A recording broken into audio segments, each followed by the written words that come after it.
नमस्कार दोस्तों। तो आज हम उस लेक्चर के आगे बढ़ते हैं जो पिछली बार हो गया था। समग्र मांग और केनेसियन अर्थशास्त्र को देखेंगे।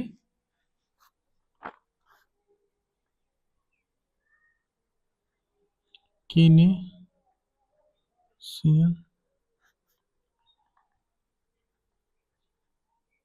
अर्थशास्त्र बहुत इंपॉर्टेंट चैप्टर है। अगर आप ये नहीं पढ़ते हैं तो आप समझ लीजिए कि ये बाहर है। केनेसियन इकोनॉमिक्स, केनेसियन इकोनॉमिक्स, इसमें हम देखेंगे केनेसियन इकोनॉमिक्स।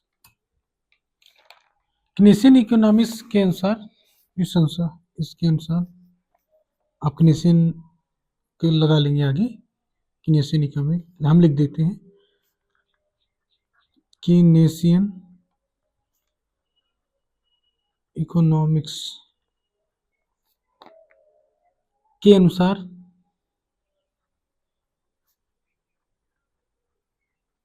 बहुत इंपॉर्टेंट है। के अनुसार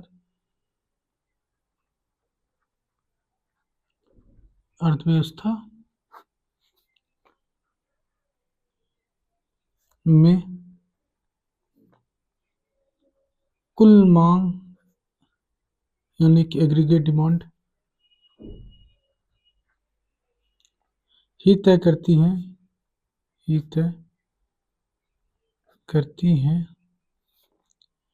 कि जीडीपी कितनी होगी। ठीक है। और मैं आपको बात बता दूं, इंग्लिश में थोड़ा डिफरेंस हो सकता है, लेकिन मैं कोशिश करूंगा एक ही मीनिंग निकले। According to Keynesian economics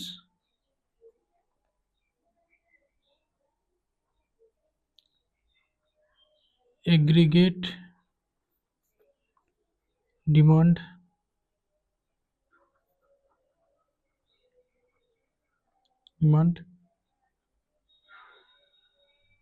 determines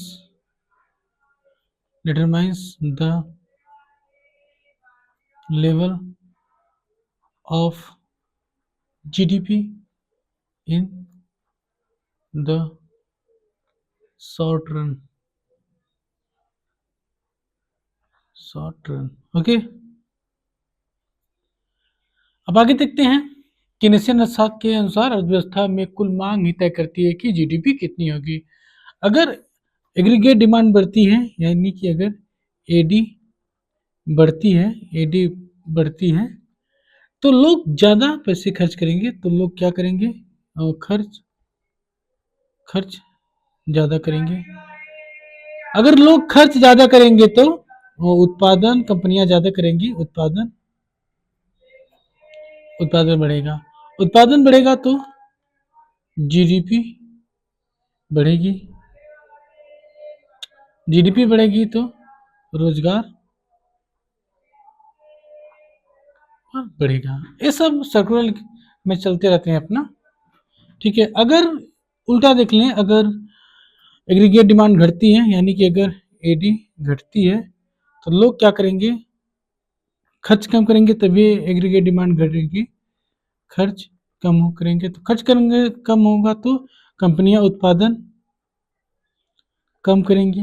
अगर उत्पादन कम होगा तो जीडीपी कम होगी। अगर जीडीपी कम होगी तो रोजगार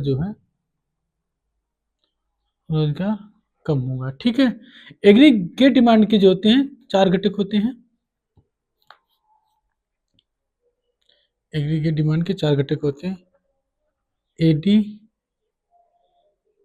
के 4 घटक होते हैं।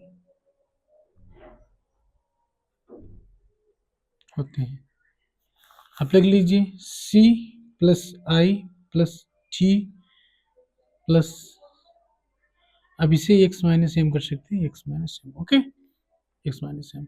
हम एक चीज को अब अलग अलग देखेंगे और वहां पे सीखेंगे। हम पहले डालते हैं सी, उपभोग, कंजप्शन, सी, उपभोग, उपभोग, उपभोग, सी मतलब भोग, इसका अंग्रेजी होता है कंजप्शन, कंजप्शन, कंजप्शन। इसमें क्या शामिल है, लिख लेते हैं क्या शामिल है, क्या शामिल है, क्या शामिल है। इसमें हम डालेंगे घरों का खर्च, घरों का खर्च, खाना, कपड़ा, मकान, मोबाइल, मोबाइल लिख लीजिएगा, बिजली, बिजली बिल, इलाज, पढ़ाई आदि आदि। ओके, आप इन चीज लिख लीजिएगा। और हम देखें तो जो जो कंजम्पशन है, ये क्या किया जाता है, कंजम्पशन क्यों किया जाता है, वेरी इंपॉर्टेंट लाइन लिखिए, उपभोग, उपभोग संतुष्टि प्राप्त करने के लिए किया जाता है, उपभोग संतुष्टि प्राप्त करने के लिए किया जाता है, किया जाता है। ठीक है। और किस इकोनॉमिक्स को आप देखेंगे, जो अगर एक न्यूनतम स्तर को छोड़ दे तो आय जो होती है, उपभोग एक न्यूनतम स्तर छोड़ दे, किस के अनुसार एक न्यूनतम स्तर को छोड़ दे तो उपभोग जो होती है आय के साथ सकारात्मक रूप से निर्भर करती है, आय पर सकारात्मक रूप से निर्भर करती है। आप यहाँ पे देखिए, पहले लिख लेते हैं, किन्स के अनुसार, किन्स के अनुसार एक इंपॉर्टेंट लाइन है, एक न्यूनतम, अभी समझाएंगे क्यों, एक न्यूनतम स्तर को छोड़कर छोड़कर उपभोग, उपभोग आय, उपभोग आय, आय, आय पर भी कर सकते हैं, आय कर मुझे ज्यादा बेटर लग रहा है, आय सबसे अच्छा है, आय, आय पर सकारात्मक, आय पर सकारात्मक रूप से निर्भर करती है। अगर हम इसे आय कर जो होती है उस पर भी रिलेट करें तो रिलेट हो जाएगा, लेकिन यहाँ पे किन्स के अनुसार जो हम पढ़ रहे हैं वहां पर आय पर रखेंगे, जिससे कि अगर आय कर ज्यादा लग जाएगी आप पे तो जो है उपभोग को आप घटा देंगे। ठीक है, उपभोग को आप घटा देंगे इसलिए।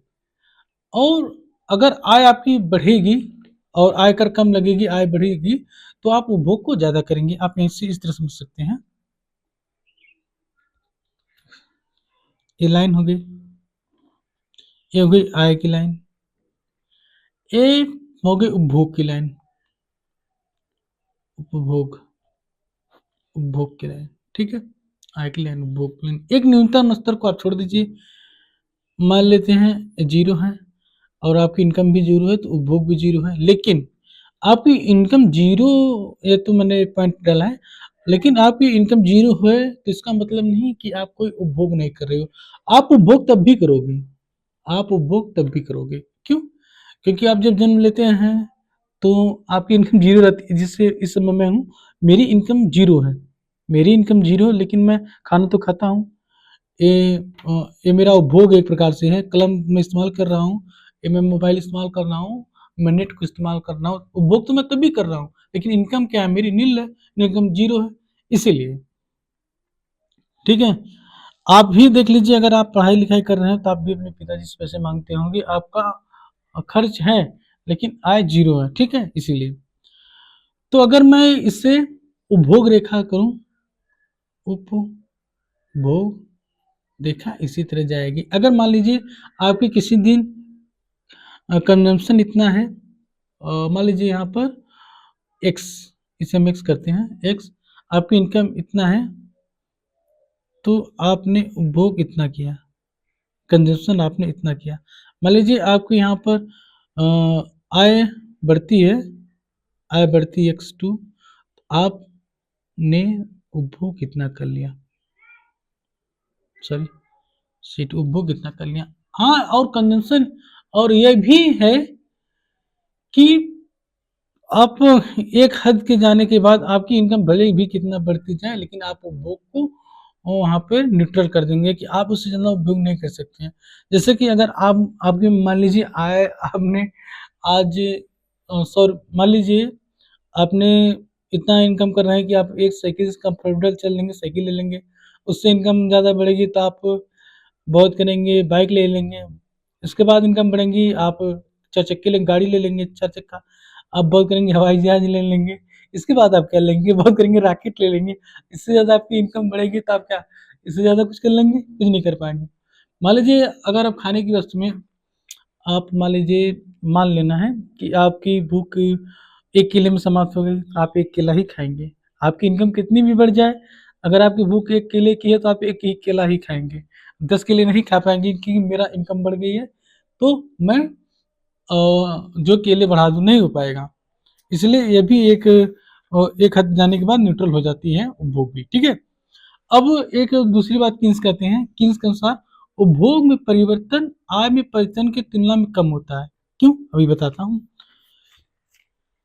किन्स के अनुसार, ये सब एक्सपेरिमेंट वैज्ञानिक करते हैं अर्थशास्त्री। किन्स के अनुसार, किन्स के अनुसार उपभोग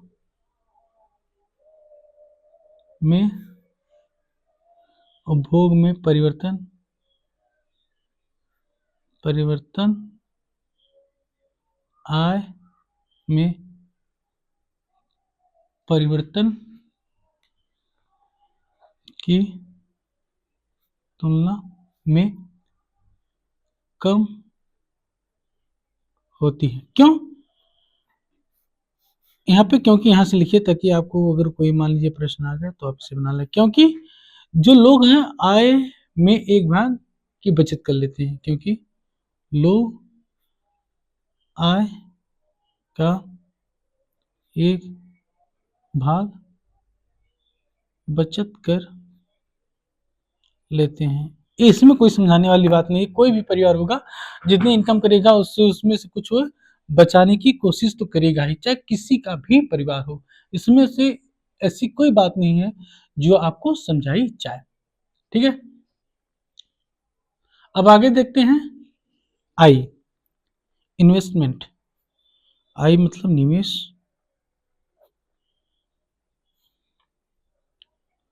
इन्वेस्टमेंट, इसमें क्या है, कंपनियों का खर्च हो गया,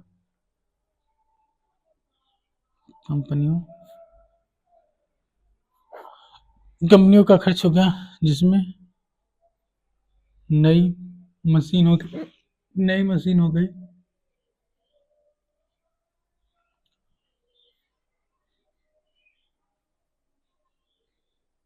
फैक्ट्रियां हो गई,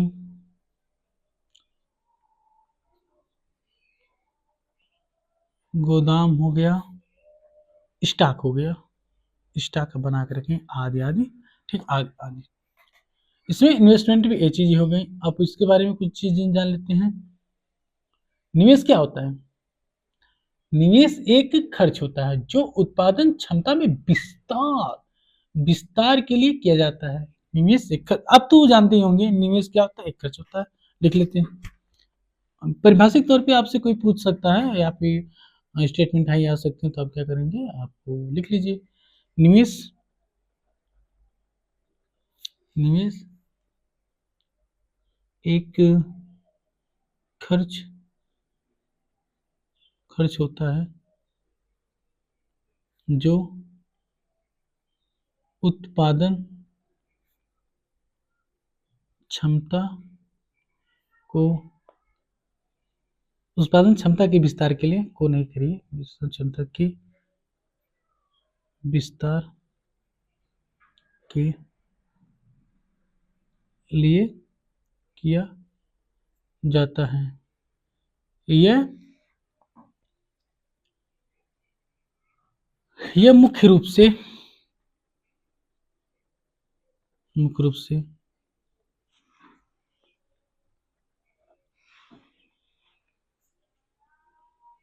मशीनों, उपकरणों, भवनों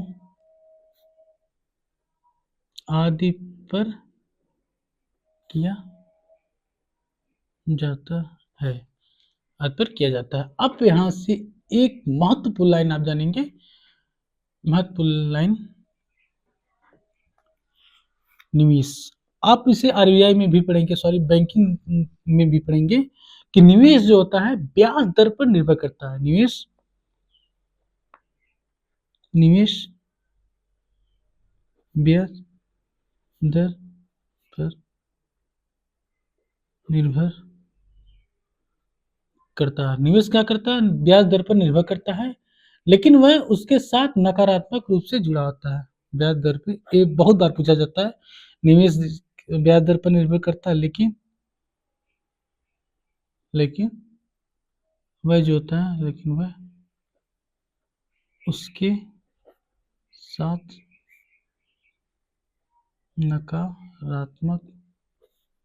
नकारात्मक रूप से जुड़ा होता है। कैसे? मान लीजिए बैंक ने अपनी ब्याज दरें बढ़ा दी हैं, तो आप ऐसी बात है, अगर ब्याज दरें बढ़ जाएंगी तो व्यक्ति जो है लोन कम लेगा। अगर मान लीजिए अगर 4% इस समय अगर ब्याज पे लोन मिल रहा है, तो आप सोचेंगे अगर आप अपने बिजनेस का विस्तार करना चाहते हो तो आराम से लोन लेंगे, भरने में आसानी रहेगी। लेकिन अगर वही 14% कर दिया बैंक ने, तो आप लोन नहीं लेंगे। व्यवहारिक रूप ही है, चाहे सैद्धांतिक रूप हो गया चाहे व्यवहारिक रूप, ये है कि आप अधिक ब्याज होगा तो आप लोन नहीं लेंगे। इससे क्या होता है? निवेश घटता है, इससे जीडीपी भी घटने लगती है। ठीक है, अब आगे देखते हैं जी, यानी कि गवर्नमेंट स्कीम या गवर्नमेंट एक्सपेंडिचर, सबसे अच्छा गवर्नमेंट स्पेंडिंग। जी,